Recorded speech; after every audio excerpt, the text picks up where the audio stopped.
एक लड़का इतना गरीब था कि वह रोज खाने के लिए भटकता था और कहीं न कहीं से खाना इकट्ठा करता था, पर हर रोज उसका खाना गायब हो जाता था।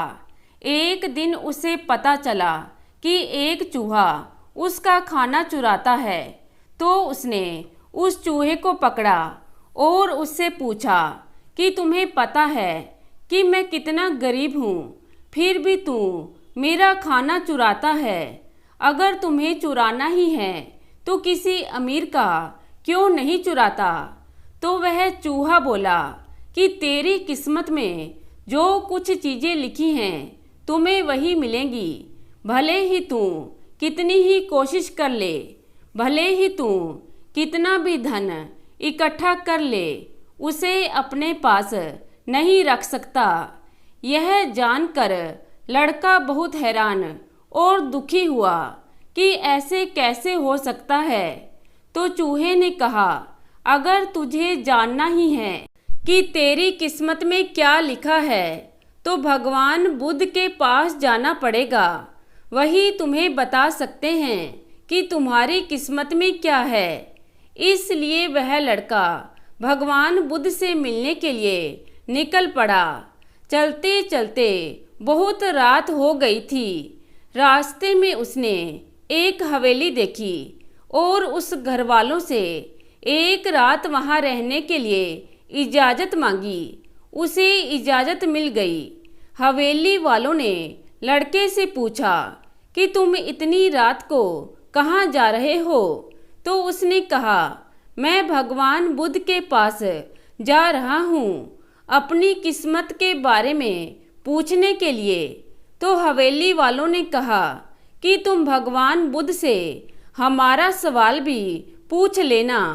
हमारी एक 21 साल की लड़की है जो बोल नहीं सकती, तो क्या करें जिससे कि उसकी आवाज़ आ जाए। उस लड़के ने कहा, जरूर पूछूंगा, और उनको धन्यवाद कहकर सुबह वहां से निकल पड़ा। आगे रास्ते में बड़े बड़े बर्फ के पहाड़ थे। वह बड़ी मुश्किल से पहाड़ पर चढ़ा। उसे वहां एक जादूगर मिला। उसने उस लड़के से पूछा कि वह कहाँ जा रहा है। तो उसने कहा कि वह भगवान बुद्ध के पास जा रहा है अपनी किस्मत के बारे में पूछने के लिए। तो जादूगर ने कहा, क्या तुम भगवान बुद्ध से मेरा यह सवाल पूछोगे कि मैं हजारों साल से तपस्या कर रहा हूँ ताकि मैं स्वर्ग जा सकूँ, और मेरे हिसाब से अब तक तो स्वर्ग में चले जाना चाहिए था, तो मैं स्वर्ग में जाने के लिए क्या करूँ। लड़के ने कहा कि ठीक है, मैं आपका सवाल महात्मा बुद्ध से पूछता आऊँगा। उस जादूगर के पास एक छड़ी थी। उस छड़ी की मदद से उस लड़के को बर्फ के पहाड़ के उस पार पहुंचा दिया। जब वह आगे बढ़ा तो उसके सामने बहुत बड़ी चुनौती थी। वहां एक बहुत बड़ी नदी थी जो वह खुद पार नहीं कर सकता था। तभी उसकी मुलाकात एक विशालकाय कछुए से हुई। कछुआ उसे लेकर जाने के लिए तैयार हो गया। फिर कछुए ने भी उससे वही सवाल पूछा कि तुम कहाँ जा रहे हो। तो उसने सब बता दिया। तो कछुए ने भी एक सवाल पूछने के लिए कहा, मैं 400 सालों से ड्रैगन बनने की कोशिश कर रहा हूँ, पर अभी तक बन नहीं पाया, तो मैं ऐसा क्या करूँ जिससे कि मैं ड्रैगन बन जाऊँ। लड़के ने कहा, मैं आपका सवाल जरूर पूछूंगा। कछुए ने लड़के को अपनी पीठ पर बिठाया और नदी के उस पार पहुंचा दिया। आखिरकार लड़का भगवान बुद्ध के पास पहुंच गया। वहां बहुत सारे लोग थे। महात्मा बुद्ध ने कहा, मैं एक व्यक्ति के केवल 3 ही सवालों के जवाब दूंगा। ये सुनकर लड़का बहुत दुखी हुआ, क्योंकि उसे तो 4 सवाल पूछने थे। वह सोचने लगा कि कौन से 3 सवाल पूछने चाहिए। उसने कछुए के बारे में सोचा कि कछुआ 400 सालों से ड्रैगन बनने की कोशिश कर रहा है। जादूगर कई सालों से स्वर्ग जाने के लिए तपस्या कर रहा है, और वह लड़की बिना बोले कैसे पूरी जिंदगी निकालेगी।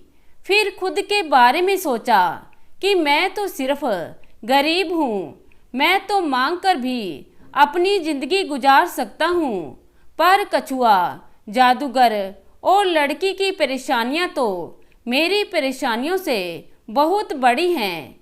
तो लड़के ने उनके 3 सवाल महात्मा बुद्ध से पूछे। महात्मा बुद्ध ने जवाब दिया कि कछुआ 400 सालों से ड्रैगन बनने की कोशिश कर रहा है, पर वह अपने कवच को छोड़ने के लिए तैयार नहीं है। जब तक वह कवच को नहीं छोड़ेगा, तब तक वह ड्रैगन नहीं बन पाएगा। वहीं जादूगर जब तक अपनी छड़ी नहीं छोड़ेगा, तब तक वह स्वर्ग नहीं जा पाएगा। और जब तक लड़की को उसका जीवन साथी नहीं मिल जाता, तब तक वह बोल नहीं पाएगी। यह सब सुनकर लड़का वापस कछुए के पास आया और उसे सब कुछ बताया। तो कछुए ने अपना कवच निकाल दिया। जैसे ही कवच निकला, उसमें से कीमती मोती निकले। वह मोती कछुए ने लड़के को दे दिए और वह ड्रैगन बन गया। फिर जादूगर के पास गया और सारी बात बताई। तो जादूगर ने अपनी जादू की छड़ी लड़के को दे दी और वह स्वर्ग में चला गया। उसके बाद लड़का उसी हवेली में गया जहां उसने रात गुजारी थी। जब वह वहां गया तो सारी बात उन घर वालों को बताई और उन्होंने उस लड़की की शादी उस लड़के से कर दी। तो लड़की बोलने लगी। इस तरह लड़के को पैसा, शक्ति और एक खूबसूरत जीवन साथी मिल गई। अब वह खुशी खुशी अपने घर लौट आया। तो दोस्तों, इसलिए कहते हैं कर भला तो हो भला। आशा है कि आप कहानी को पसंद करेंगे। धन्यवाद।